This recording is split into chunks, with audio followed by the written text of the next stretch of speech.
तो हेलो दोस्तों।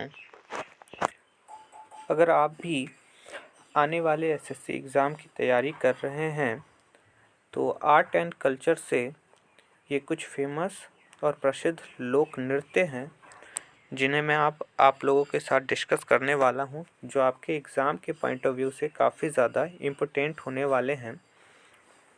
हर एसएससी के एग्ज़ाम में या फिर हर तरह के कॉम्पिटिटिव एग्ज़ाम में 2 या 3 नंबर का क्वेश्चन आर्ट और कल्चर से रहता ही है।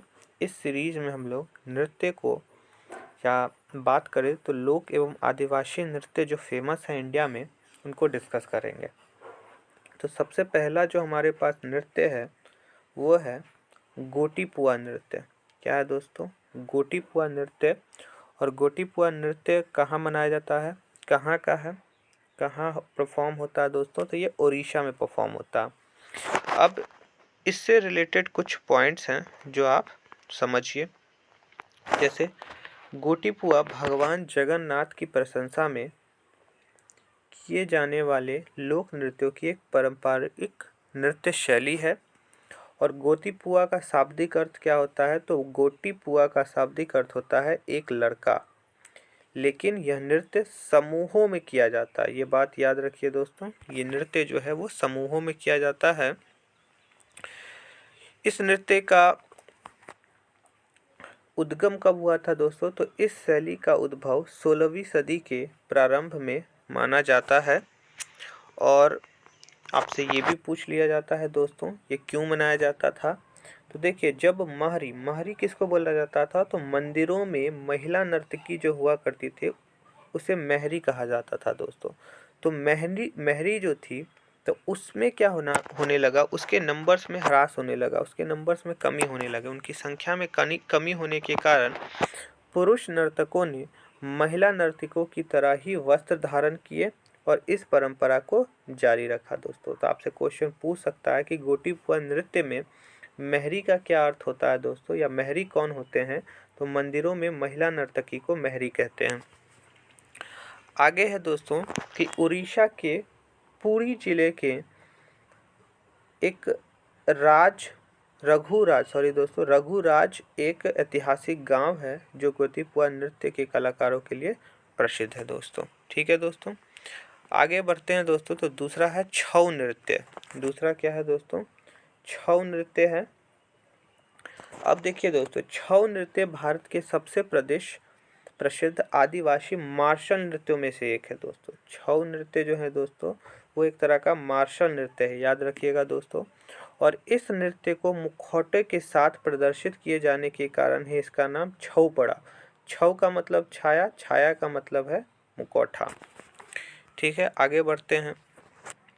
तो छऊ नृत्य पूर्वी भारत की एक परंपरा है। इस नृत्य में महाभारत, रामायण सहित अन्य महाकाव्यों, स्थानीय लोक कथाओं और काल्पनिक विषयों से संबंधित प्रसंगों का अभिनय किया जाता है। अब इनकी 3 शैलियाँ होती हैं और तीनों शैलियों की उत्पत्ति देखिए दोस्तों सरायकेला, पुरुलिया और मयूरभंज के क्षेत्रों में हुई है। पहली 2 शैलियों में मुखौटे का प्रयोग किया जाता है। ठीक है दोस्तों, यानी कि सरायकेला और पुरुलिया में मुखौटे का प्रयोग किया जाता है। छऊ नृत्य क्षेत्रीय त्योहार से घनिष्ठता से संबंध है, विशेषकर वसंत त्योहार चैत्र पर्व से। तो इस बात को आप ध्यान रखिएगा दोस्तों। देखिए इस दोस्तों में क्या होता है दोस्तों, तो इस नृत्य में तेज धुन और तीव्र ध्वनि उत्पन्न करने वाले ढोल और मरुई जैसे वाद्य यंत्रों का प्रयोग होता है। आगे बढ़ते हैं दोस्तों। तो सिक्किम के मठों से किया जाने वाला छाम नृत्य। अब कौन सा नृत्य पढ़ेंगे दोस्तों? हम लोग पढ़ेंगे छाम नृत्य, जो सिक्किम में होता है दोस्तों, याद रखिए दोस्तों। तो छाम जो नृत्य होता है दोस्तों वो लामाओं के द्वारा त्योहारों के दौरान विभिन्न मठों पर प्रदर्शित किया जाने वाला एक अनुष्ठानिक नृत्य है। रंगीन मुखौटों का प्रयोग इसकी प्रमुख विशेषता है।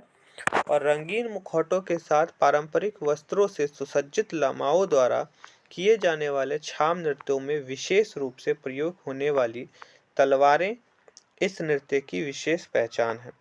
ढोल की ध्वनि पर कूद और छलांग, सींग और संगीत इस नृत्य के विशेष आकर्षण हैं। छाम नृत्य के विभिन्न रूप प्रचलित हैं, जैसे पौराणिक शेर को समर्पित सिंगी छाम, याकों को समर्पित याक छाम हो गया दोस्तों। सिंगी छाम देखिए दोस्तों, इसके बारे में कुछ जानते हैं। सिक्किम का एक मुखौटा नृत्य है और इस समय स्नो लायन का चित्रांकन किया जाता है। स्नो लायन इस राज्य का सांस्कृतिक प्रतीक है। नर्तक स्नो लायन का रूप धारण करते हैं। गुरु पद्म संभव द्वारा स्नो लायन को इस क्षेत्र का संरक्षक देवता घोषित किया गया था दोस्तों। आगे आते हैं तो बधाई नृत्य, जो बुलखेनगढ़ यानी यूपी और मध्य प्रदेश के क्षेत्रों में होता है। तो बधाई मध्य प्रदेश, विशेष रूप से बुलखेनगढ़ क्षेत्रों में प्रचलित सर्वाधिक लोकप्रिय नृत्यों में से एक है और बधाई नृत्य शीतला देवी को धन्यवाद देने और उनका आशीर्वाद प्राप्त करने के लिए किया जाता है। आगे बढ़ते हैं तो इस नृत्य के अंदर किए जाने वाले धन्यवाद अथवा बधाई के इस विशेष प्रदर्शन के कारण ही इस नृत्य का नाम बधाई पड़ा है। इसके बारे में और जाने तो समझते हैं कि बधाई नृत्य में पशु भी हिस्सा लेते हैं और कई गांवों में घोड़ी के द्वारा भी इस नृत्य को प्रदर्शित किया जाता है। इस नृत्य में ढपला, टिमकी, रंतूला, लोटा और अलगोजा जैसे वाद्य यंत्रों का प्रयोग किया जाता है दोस्तों। आगे बढ़ते हैं दोस्तों तो पंथी नृत्य होता है जो छत्तीसगढ़ में मनाया जाता है। ठीक है दोस्तों, छत्तीसगढ़ में मनाया जाता है और ये जो पंथी नृत्य है दोस्तों, यह नृत्य शैली सतनामी समुदाय के द्वारा मनाया जाता है दोस्तों और इसका प्रदर्शन अत्यंत भावपूर्ण ढंग से मधुर संगीतों की धुन पर किया जाता है और यह मुख्य रूप से पुरुष नर्तकों के द्वारा किया जाता है। इस नृत्य के प्रदर्शन हेतु शरीर के अधिक लचीला और शारीरिक क्षमता की आवश्यकता होती है क्योंकि इस नृत्य में अनेक चुनौतीपूर्ण मुद्राएं सम्मिलित होती हैं।